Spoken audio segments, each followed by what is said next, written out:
What's going on, guys? Welcome to another episode of Eastern Current. We got a podcast that people have been asking for. People want more kayak podcasts, and we're going to do some redfish. We're going to talk about trout and redfish, but really focus on kind of like some fall redfishing patterns and how kayak fishing and fishing from a kayak can really help you, get to some areas that you really can't get to on foot, you can't get to on boats, and it can really be super productive for both trout and redfish. And I got a good buddy on here to talk about that. But before I introduce him, I want to thank our sponsors of this show, I Strike Fishing. The only people, this is a slogan I was just thinking of before the show. I was just trying to think of like a little punchline, and it's the only thing, I already forgot it, forget that. The other sponsor we want to thank is Explore Boat Works. If it comes back to me, I'll share it in a second, but I was about to butcher it, so I was like, I'm just going to keep rolling. Explore Boat Works out of South Carolina. They build awesome boats, skiffs and bay boats and beyond. So go give them a check. It's XPLOR, Explore Boat Works. And that is it. If you're local here, go check out Intercoastal Angler. Y'all can't see Dan yet, but he's got an Intercoastal Angler hat on. I got an Intercoastal Angler hoodie on. Hands down the best tackle shop I've ever been into. I've been into a lot of tackle shops, and they are the best one. So go give them a check out. I don't know why I keep saying go give them a check. I don't even know what that means. I'm just nervous tonight, guys. I'm nervous. It's late, and I wanted to get a podcast recorded for you. But go check out our Facebook group, Eastern Current Fishing on Facebook. You can connect with other listeners there. Lots of fish talk going on. Maybe even find some new fishing buddies to get out in the water with, locally or outside of the state. And then also, if you have not subscribed to the YouTube channel, subscribe to the podcast, and leave us a rating on any of the podcast platforms, or on YouTube. Actually, you can't leave ratings on YouTube, but definitely leave us a rating on any of the podcast platforms that you listen to. That's enough of me chit-chatting, so I'm going to go ahead and bring on my buddy Daniel Avant. It's actually Daniel Avant. What's up, man? Hey, what's up, bud? Oh, nothing much. I've been bugging Dan for a while to get him on the podcast, and we're finally able to make it work out tonight. Again, a little late on recording this podcast this week. Things are super busy, lots and lots of trips, and I've just got a busy schedule, so we're getting this one recorded a little late on Thursday night, but we're going to have it up here for y'all shortly. But Dan, let's talk fishing tonight. We've talked about doing this podcast for a while, and I really like your fishing style. The other kayak fisherman that I talk to a lot, and not that you're just a kayak fisherman, but you definitely use a kayak as a large tool for catching redfish and trout that other people can't catch. I talked to Elias quite a bit, and he uses his kayak in a lot of different scenarios, fishes a lot of deeper water. You really use it to fish really, really shallow. So I'm excited to kind of talk to you about that.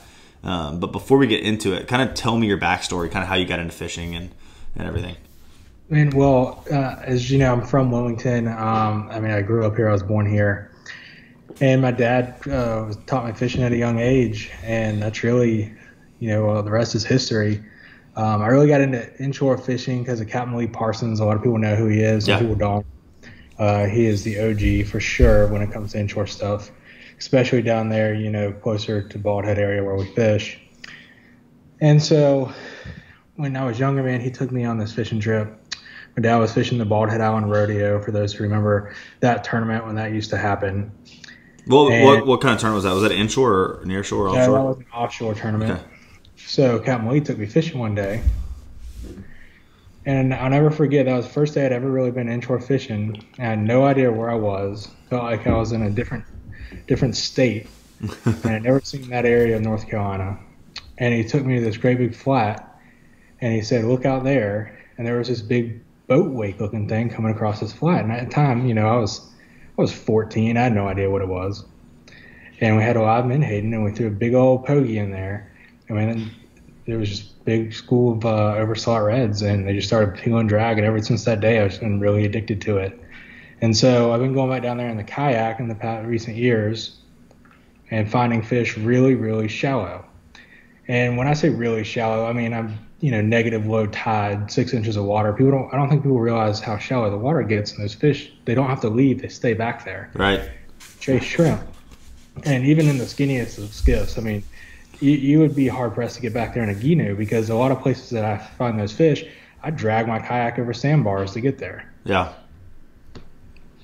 That's the beauty of that type of craft, is that you can drag it. Like even a canoe, it's light, but you can't really drag it across many sandbars by yourself, unless you're maybe a 2 horsepower motor on it and whatnot. But the kayak, just you can go anywhere. You really can.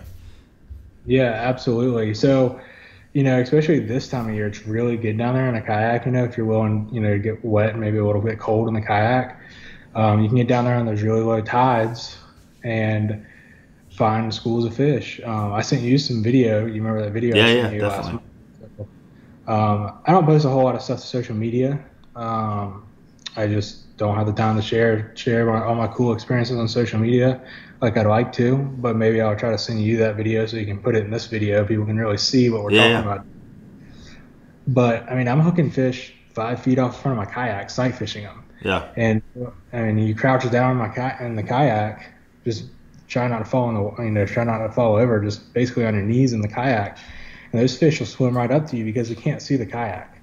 Yeah. My kayak's a camo color, and I usually try to get up against the bank and have a grass backdrop. And I'm basically cane pulling those fish off the front of the boat. And my favorite bait to use when I'm doing that in the kayak is one of those realistic voodoo looking shrimp. Yeah. They can't turn it down. It's a good looking bait for sure. Yeah, they can't resist it. So, in that shallow of water, are you sitting still a lot and waiting for the fish to come to you, or are you trying to kind of cover water when you get back in an area? It all depends. Sometimes I'm sitting still because there's a lot of fish moving with the tide down a specific bank. Yeah. Had that happen before, where I'm literally sitting in 6 inches of water, maybe. Yeah. And I've got fish pushing down the bank constantly, and that's kind of what is in one of those videos. And I've got a little stick-it pole, and I just stick it, and I've got a little anchor pulley set up in my kayak, and you just wait. And there's just so many fish coming, you really don't have to move. And that's a lot of fun when it's like that. Other times, if it's slack current, you kind of have to push around and find them. I try not to move too much more than I have to, unless I've got like 1.5 feet of water to work with.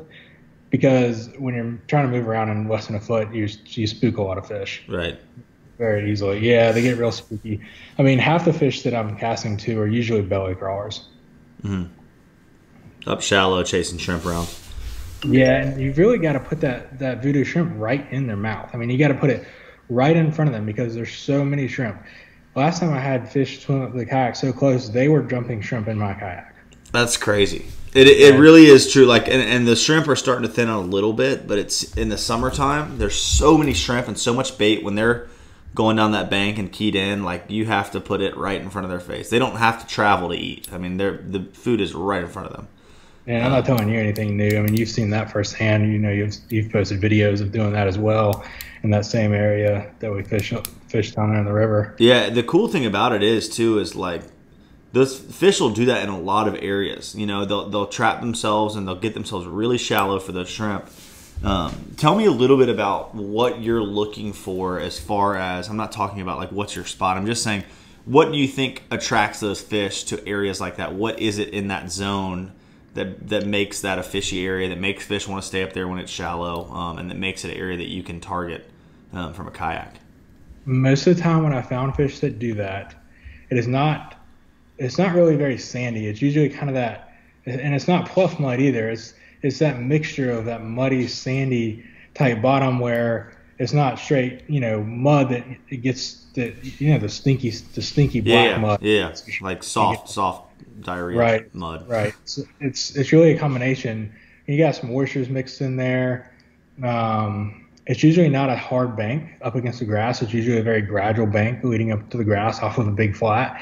But then there's a deep channel nearby somewhere that a fish can retreat to. I think that's one of the keys, is having a deep channel where a fish funnel through with the tide. Yeah. Well, tell me this too, because people always ask questions like this. Because I'll just quickly say a flat with a deep channel, and people are like, all right, how deep is what am I looking for flat wise? How deep is the flat? How deep is the deep channel? Well, that's kind of a loaded question, because here, with the tide that we have here, that varies on, up to 5 feet sometimes, depending on where you're at. Yeah. I would say the channels that I'm fishing on low tide, they're probably 2 to 3 feet deep. On Yeah. a high tide, they're probably 5 to 6 feet deep. Yeah, for sure. It seems like at a dead low tide, those fish don't want to be too terribly far away from, and there's definitely circumstances where this is not true, but too terribly far away from 2.5, 3 feet of water, and more, but like at least 2.5, 3 feet of water. Because you got to think when a redfish is small, they do have predators from above, osprey and other birds of prey that do try to pick them up, just like they pick up mullet and menhaden. And so them being able to get a little water above their back definitely helps with their security, I believe, a little bit. And one thing too to look out for, a lot of guys they'll think they see fish and then ends up just being all this big rogue mullet, but those fish, those redfish, they'll mix in with those big mullet. Yeah. Especially when the tide's really low. Yeah, I mean, when that tide gets really low, I've seen them swim in the same school before. Yeah. I mean, they definitely mix in, but after a while, you can really learn the difference between what the redfish looks like when he spooks off versus what a mullet does. Mullet kind of makes that swirl, and a mullet will spook from a long distance. A redfish, for the most part, you got to get right up on top of him. Right. One other thing I've noticed too, and that's something I'm trying to explain to clients all the time, because you get someone that has not saltwater fished, shallow water before, and they're just really thrown off by the mullet at first. Like they're like, "Was that a fish? Was that a fish?" And like you said, the swirl without like a pop or a blow up noise in it, usually a mullet. And all these are rules of thumb; they're not necessarily 100% all the time true. And a mullet's a lot dartier. Like if you see a V and it's kind of back and forth and kind of cutting around, that's usually a mullet. Redfish is kind of a consistent wake. Even when they spook, they seem to swim one direction until they hit something that they can't go that direction anymore, and they swim another direction. Like I've seen them like ping pong out of creeks before, where they're just like bank, bank, bank, but the mullet will just kind of go all over the place. I've had them in kayak trying to get it out of the creeks before as well. Yeah. When it's super shallow, dude, it gets kind of crazy. But I will add too, one thing that I look out for when typically is a good sign is stingrays. Yeah. Usually when I start seeing stingrays or when I'm spooking flounder, I'm usually in a good area. I have caught redfish off of stingrays back in the creeks when it's super shallow like that. I had a really clear day down there when the water was just gorgeous and had no wind. And there were stingrays when there wasn't many shrimp left. And I don't know why it was a specific day. Maybe the water was just a little bit deeper or something. But all these little underslot redfish, they were all like, 14, 15-inch fish. But they were following around smaller stingrays. And when the stingray would kind of nestle himself into the mud to try to eat a shrimp or eat something, and he would spook shrimp out of the mud, and the redfish would dart off to the side of the stingray and eat those shrimp. And I watched that happen a couple times in front of me. That was really, really cool to watch. But I caught a few reds like that one day as well. Never had a day like that again, but it was definitely fun that one time. It was very memorable. Yeah, I've definitely seen them a couple times doing that, where they're kind of following those stingrays and eating the shrimp that spook off of them. Super cool. That's another one that can be tricky over time. Like the first time I started fishing tidal coastal rivers, like the Cape Fear, like a lot of the river systems down in Charleston and around South Carolina, the stingrays hunt shallow and tail and do all kinds of crap on the bank like a redfish does. And like the first time you ever see that, you're looking down there like, oh my gosh, there's like 10 redfish down there tailing in like 4 inches of water, 2 inches of water. What is going? And you're like pulling down there, and it's all stingrays. Like I thought it was too shallow. You and I had that happen one day a couple years ago. We sat there and casted at a bunch of stingrays for about 5 minutes before we realized what was going on. Yeah, when you see them like out on a flat, like an open flat, far away, that's the toughest. Definitely. That'll get you. Oh yeah, I remember that day. I think it was cownose rays actually. It was, they were swimming real slow with their fins out, and it was like the sun was going down, and we're like, oh my gosh, this is a massive. And it was it was like a foot and a half, or it was like 2 feet deep. We were like, these are big redfish. Yeah. And they were all cownose rays. That's awesome. But back to just kayak fishing, really, I tend to find more fish in my kayak. Yeah. Take me through that. Why do you think that is? Why do you think it's so much more effective? I hear that from so many people that kayak fish, and from guys that have, like Roger Jones. I've had him on the podcast. He's a good friend. He's got a sweet brand new Hughes and a kayak, and he talks about how he catches more fish out of his kayak. I think it's because of your perspective when you're in a skiff. Everything seems smaller when you're in a skiff, and when you get in the kayak, everything seems bigger. That one tiny little cove, in that channel that you're paddling through. In a skiff, you just run, wide open right by it to get to your honey hole. But in a kayak, you don't have the luxury of being on plane, getting to where you want to be. Yeah. So a lot of time in a kayak, you're also kind of pre-fishing to where you want to be. When I go to my spot where I really find all these reds I'm talking about, I've got to get on the water probably an hour and a half early just to get there, to be there when the tide is right, which gives me a little bit of extra time to kind of fish my way there. And usually with that extra time, I end up finding more spots and more fish that I would have easily ran by in a skiff. Yeah, yeah. So, the place that I fish, I've got a lot of skiffs that'll run by me. And I've had skiffs run by me before when I'm on a great trout bite. Just fishing a deep channel, and I happen to see mullet getting chased around in the channel, which you wouldn't have seen in the skiff. Yeah, definitely. It slows you down. It makes you more observant.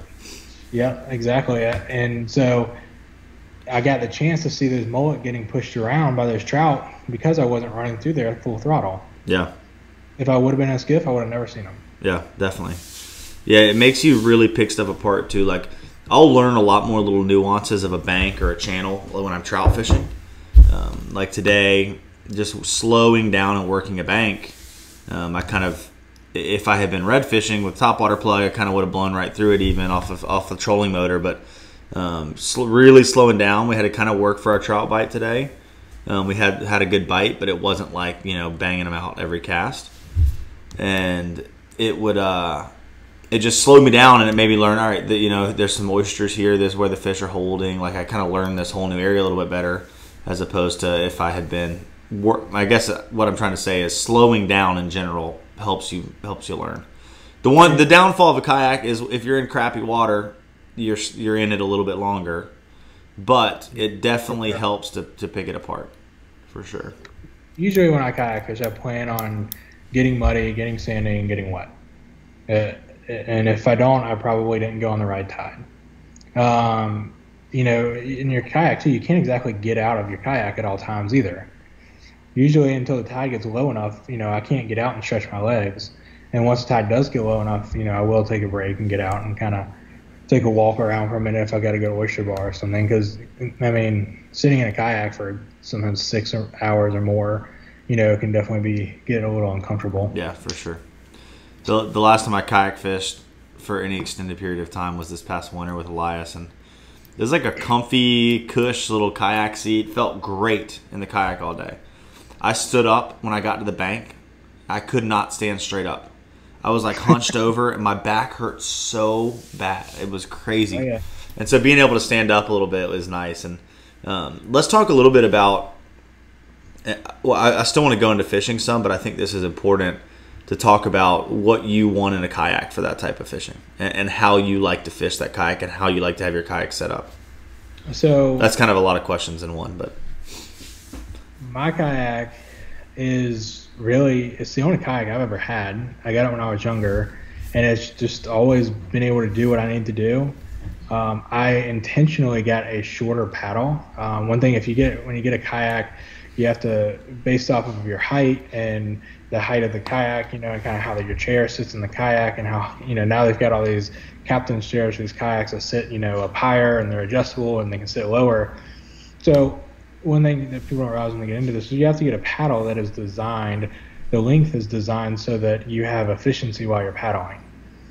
I purposely got a shorter paddle so that I could paddle easier in shallow water. Okay. Pedal kayaks are great, for like stuff that Elias does, or bass fishermen that want to bass fish from a kayak. But a pedal kayak for the type of fishing that I do would not be beneficial. It might help me get there faster, but then I've got this big propeller, the kayak, the wing things on the bottom. Yeah. I've got that in front of me all day long and takes up a lot of space in the kayak. So for me, it's just more practical to have a kayak with a paddle to do the type of fishing that I do. Yeah, definitely. And I got a paddle that's a little bit shorter, so that way I don't have to try to dig deep in the water, or you have to angle the paddle blades because the water's only this deep. Well, if you have a shorter paddle, you can get this angle. But if you have a longer paddle, then you got to get this angle. Yeah. And then only half your paddle's in the water. Versus a shorter paddle, you can kind of dig a little bit deeper and a little bit shallower. Yeah, that's awesome. Do you ever find yourself kind of poling All the time. all the time, kind of pulling with your paddle, or do you actually have a pole for it? I actually have a small kayak push pole made for a kayak. Oh, sweet. That's all. How long does that run? I want to say it's like 10 feet. 10 feet. Sweet. It's not very long. Yeah, I you don't mean, need much length for the kayak, though. You don't, and I don't really think a push pole is really necessary. I was just kind of excited to have a push pole for my kayak. Yeah. A lot of times it's more of a hassle to get the push pole out than it is just to use the paddle. But you kind of got to get one of those heavier duty paddles if you're going to use your paddle for pushing yourself around, especially, in kind of those muddy areas, because you don't want to break your paddle while you're out there, because then you'd be in trouble. Yeah. You'd go from kayaking to canoeing back home. Broke one of the paddles off. Yes, yeah, exactly. So going out on the kayak, obviously, even if you loaded a kayak down, a lot of times you can still drag it across the sandbar. But what do you bring with you, and kind of how do you like to have your gear set up? So someday, it really depends on the weather when I'm doing the type of fishing that I do. I definitely, sometimes I'll just go fish docks. I just put in that recipe tramp, I'll fish Banks Channel, yeah. I'll fish Lee's Cut, and I'll just fish the docks for flounder. Usually then I've got a small 4-foot cast net that I bring because I can stand up and I can throw it in my kayak. I just bring one of those flow troll bait buckets, which really it makes it difficult to paddle with one of those. But if you're not trying to cover a whole lot of water, you're usually okay. I usually bring 2 or 3 spinning rods.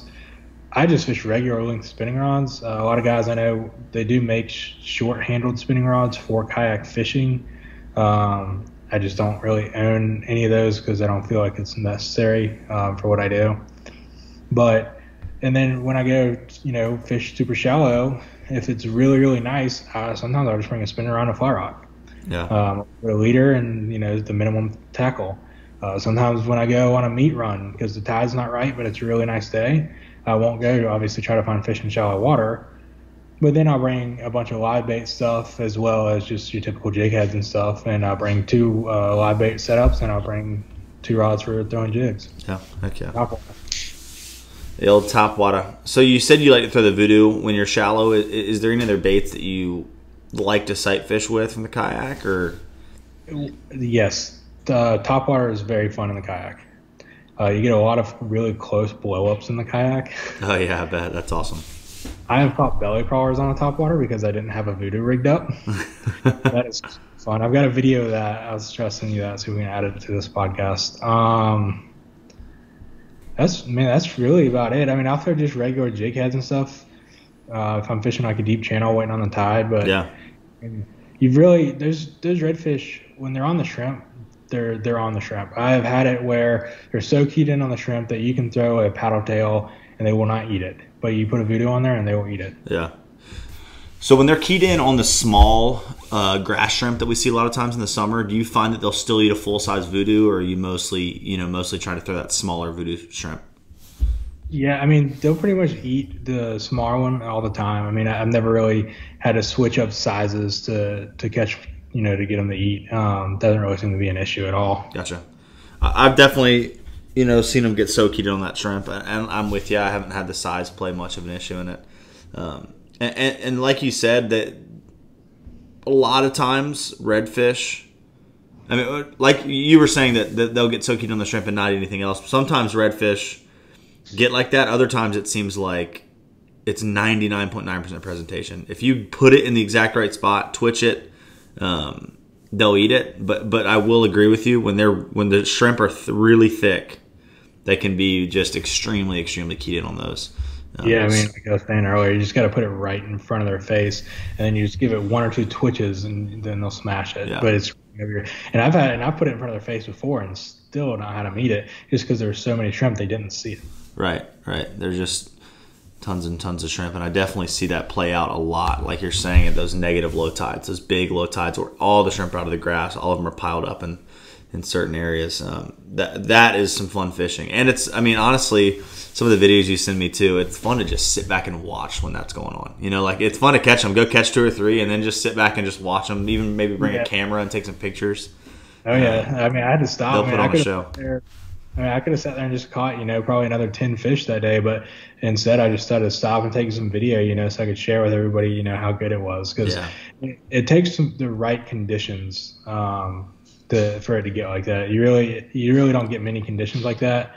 So to get those conditions and then, be available to go, it's worth taking off work when it's right. Right. Well, if some people that are listening now are like, hey, I think I've got some areas that could be productive at this time, at this negative low tide.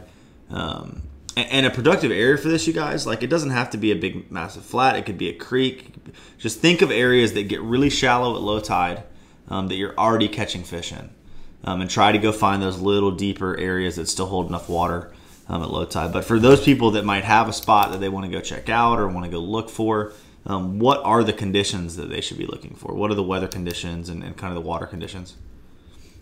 A lot of people say like top water is better on overcast days and whatnot. For redfish, I don't really think that the cloud conditions really matter. I've never found that to be a factor.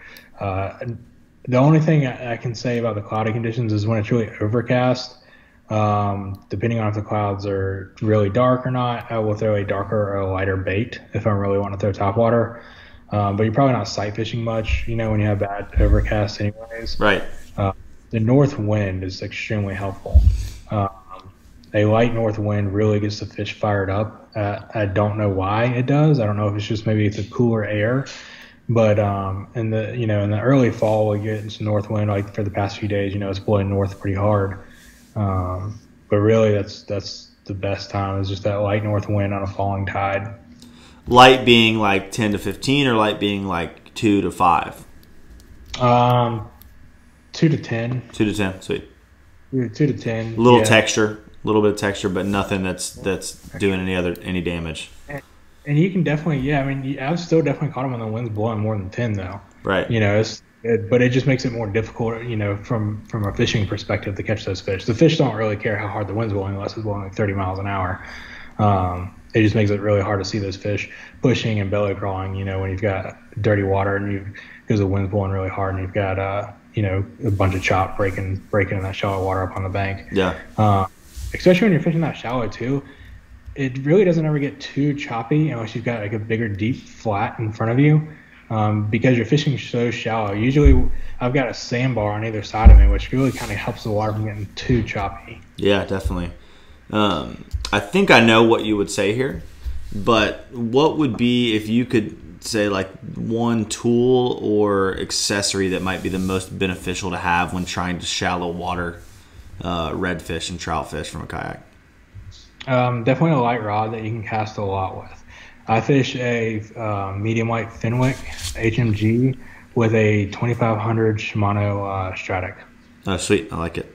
Yeah, my rod is super light. And yeah, if you hook an overslot redfish, you're going to go for a sleigh ride. He's going to pull you around. It's going to peel off a lot of drag. And sometimes, those bigger fish, I'll fight them for, 5 to 7 minutes. Yeah. But for the most part, your slot size redfish, the 2500 is plenty. Yeah, definitely. Do you feel like a stick-it pin is super important in that shallow water fishing? Extremely important, yeah. Being able to kind of hold yourself back from the action and not bump them out of there? You've got to, because a lot of times when you hook those fish, they'll go back to the school, and in a kayak, that fish will pull you to that school, and you'll bump that entire school otherwise. Yeah, it's absolutely essential to have a stick-it. That was my thought process when I was asking that question. I was like, I bet he'd say stick-it pin, but the rod is even more important. I don't care how many stick-it pins you got. If you don't have a fishing rod with you, you're not gonna do crap. So. But one thing too, going back to like the kayak basics, is having the right kayak. When I was younger, I got lucky and just happened to kind of choose the right kayak before I really knew exactly what I needed. I've got an old Rod 135. They don't make it anymore. Yeah. But it's almost got a tri-hole design on the bottom, and it's very heavy. It's probably 100 pounds, maybe even a little more. It's almost 14 feet long. It's pretty big for a kayak, but I can still drag it across sandbars, and it's not a lot of fun to load up in the truck for sure. but it's very stable. I'm not, a small guy by any means, and I can stand up and fish in that perfectly comfortable without really having to worry about falling over. And also, you want to sit on top of kayak. Something with a little more elevation. That, and it does give you more elevation, but also, for me, it's just a peace of mind that if I flip, my kayak's not going to sink and fill up with water. Gotcha. So like a fully encased kayak, not like a canoe kind of deal. Right, exactly. Yeah. Awesome. Well, we're at about 35 minutes. Is there anything you can think about or think of that would be, some good leaving advice for people that want to try? I mean, more and more people are getting into this sight fishing, the shallow water fishing, and a kayak is just a good entry level and senior level craft for the job. But is there any kind of any words of wisdom you'd want to leave people with? Yeah, just keep it basic. Yeah. There's really no reason to, get real complicated with it. There's, it's a kayak and you're fishing shallow. You don't need, 3 days worth of tackle. Right. I bring 2 tackle boxes. Usually one's got top waters, mirror lures for trout, and my other's got kind of like voodoo shrimp and some soft plastics in it and some jig heads. Yeah. I usually bring two spools a leader. I bring one for trout, 12-pound fluoro for trout, and I bring 15 or 20 just regular mono leader, for throwing top water and stuff for redfish. Yeah, just keeping it simple, so huge. Even in a skiff, I always tell people that all the time, and I'm getting better and better at it. A lot of times I end up at the tackle shop 2 times a week with some bags jammed in the corner, and I honestly, every other day I should clean my skiff out if I wanted it to stay how I want it to stay. But simplicity is nice. I mean, you don't want to be caught without what you need, but if you go out enough, you really realize, all right, this is all I really, really need, and it makes it more fun to just be simple and stripped down. It is. And a lot of times I'll find that, I've got one go-to topwater. It's a Heathen Spook. It's just a regular size spook with a rattle. It's the one that's black on top. It looks like a mullet. It's got that bright blue line down the side. It's white on the bottom. That is my go-to. I've never really been in a situation for fishing topwater where I've had fish not hit that when they would hit another topwater. Yeah. And also trout, and they were being very, very picky. And then I'll usually fish the voodoo, and a lot of times I'll fish all day with those 2 baits, and I'll never switch. Yeah. That's how simple you can keep it. Yeah, for sure. Man, that's sweet. Well, thank you for coming on, and we'll definitely have to do some more podcasts together. Dan and I used to get the pleasure of fishing together a bunch in college and whatnot, but now we just talk about fishing and usually just drink beer together and hang out. But about 2 or 3 times a year, we'll slip out for some afternoon and have a banger and catch some fish. But we haven't had that happen this year yet. We're waiting for trout to really get here thick. Whenever we do get a fish together, it's usually always epic. Yeah, that's true. We have good luck. Like, I was talking to Jeff Kidd the other day, and I was like, every time you and I go do something together now, it's like kind of last minute and a little half-ass, and we get out there and just nothing happens. It's like we try something, and we're like, that wasn't a good idea. That was way too impulsive. Let's just go do this, and then we just never really even do anything except waste half of our day. I mean, you and I definitely had our handful of experimental fishing trips where let's see what would happen. Right. I usually just cold and hungry. Exactly. Well, sweet. Well, everybody, it's fall, it's October, the trout fishing is starting to pick up. I know everyone's getting a little worried here in North Carolina. They're like, where are the trout? But I will share with y'all that October 23rd was the first day last year that I caught them really good, which is tomorrow, which is hopefully this podcast will be up by then. But stick with it. There's fish around. There's already big fish being caught. We're going to have a good trout year. So stick with it. Keep plugging away. Make sure you go buy some of this red DOA shrimp from Intercoastal Angler. They're the heat when it comes to trout fishing. I'd say 99.9% of the trout I've already caught this year have been on that bait. But yeah, thanks for checking out this podcast. Like I said, please go give us a 5-star review on iTunes. It helps out so much. Go subscribe to our YouTube channel. Smash the thumbs up button on any of those YouTube videos. and we will see you in the next episode. Later.